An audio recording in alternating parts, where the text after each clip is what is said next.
Makingascene.org brings you low-end control, how to get tight bass and kick without mud. Hey everyone, welcome to The Explainer. Today, we're bringing you an absolute masterclass on getting that professional-sounding bass and kick clarity. If you've ever pulled your hair out trying to get that punchy commercial sound, or if you feel like your tracks are just drowning in this swamp of muddy frequencies, you are in exactly the right place. Here's our roadmap for the day. We'll look at 1. Why mixes fall apart.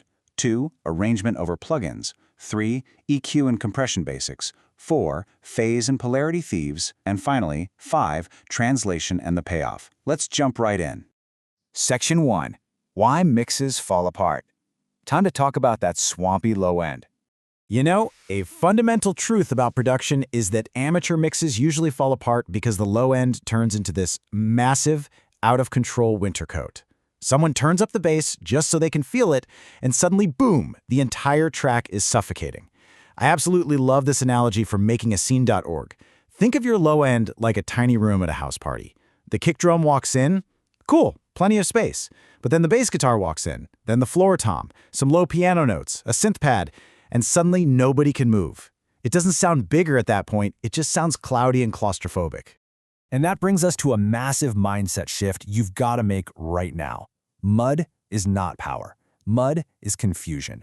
Bigger bass is absolutely not always better bass. The absolute best low end, it has a clear shape and a very specific job. It knows exactly when to speak up and, maybe more importantly, when to get the heck out of the way. Section 2. Arrangement over plugins. Because, spoiler alert, plugins are not magic brooms. Look, the ultimate beginner trap is trying to use some fancy new plugin to clean up an arrangement that is just fundamentally flawed from the start. You literally cannot EQ your way out of a bad musical part. Ask yourself, are your instruments sitting in a traffic jam or are they having a conversation? If your kick and your bass are both trying to be deep, long, loud, and wide all at the exact same time, literally fighting for the exact same sonic real estate, you're just going to get a chaotic blur.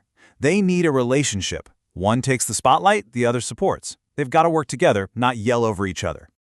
All right, Section 3, EQ and compression basics. Our golden rule for this section? Please stop boosting blindly. Before you even think about touching the low frequencies on your kick or bass, you have to clear off the floor. Beginners always want to boost the lows on everything and then wonder why their master bus is distorting. Instead, try this systematic cleanup workflow derived right from Makingascene.org. Step 1. High-pass your non-bass instruments. Step 2. Shape the kick. Step 3. Compress the bass. Okay, let's break down exactly what that looks like in practice. Looking at Step 1, here are some really solid starting points for your high-pass filtering. The whole goal here is to just remove low-frequency junk that adds zero musical value. For vocals, target around 70 to 120 Hz to ditch room rumble or, mic stand bumps. Electric guitars, you can often clear those out around 70 to 90 Hz, maybe even higher so the bass actually has room to breathe. And acoustic guitars, man, you might really need to tame that boomy acoustic body between 100 and 250 Hz. Bottom line, if the track doesn't need that low energy to do its job, get rid of it. Once that floor is clear and you move on to compression, you need to always ask yourself, did the compressor make the groove easier to feel? This is so critical. Makingascene.org explicitly warns against killing your natural groove with overly aggressive compression or, gimmicky sidechaining. If the compressor is just making the volume meter bounce, but sucking the actual life out of the performance, you went way too far. Movement control is your only goal here. Moving on to Section 4, Phase and Polarity Thieves. Let's catch those invisible mix saboteurs. Now, I know these technical concepts often scare beginners, but they act as invisible thieves that'll just steal all the punch right out of your mix. If your kick and bass feel kind of weak when they play together, but totally strong when soloed, this is almost definitely your culprit. Let's keep it super simple. Polarity is really just turning the waveform upside down so the push becomes a pull. Sound moves in waves, right? So if your kick and bass hit at the exact same time, but one pushes the speaker cone out while the other pulls it in, they literally cancel each other out. Sometimes, just flipping a single polarity switch in your DAW can instantly turn that upside down and restore massive power. It's like magic. And keep in mind, mud isn't just about sub-bass. The low-mid mud zone, which runs roughly from 150 to 400 Hz, that is where mud absolutely loves to hide. It's this danger zone where acoustic guitars, vocal thickness, pianos, and reverbs all just pile up and create this thick, cloudy fog over the whole song.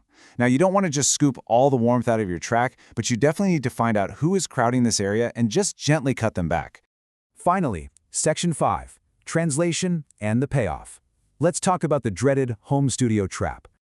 Here's the harsh reality. Small, untreated rooms will lie to you with total confidence. They'll trick you into making terrible EQ decisions, like cutting bass that isn't actually there. To fight back against those acoustic lies, you need a real-world translation checklist. You've got to check on headphones, check on earbuds, do the classic car test, and definitely check your mix in mono. If your low end completely vanishes in mono, you've got a massive phase issue. And as makingascene.org reminds us, trying to fix a muddy mix on the master bus is basically like trying to wash a car while it's still parked in a swamp. You got to fix the mix first. Now, here is a kind of weird but absolutely essential truth about translation.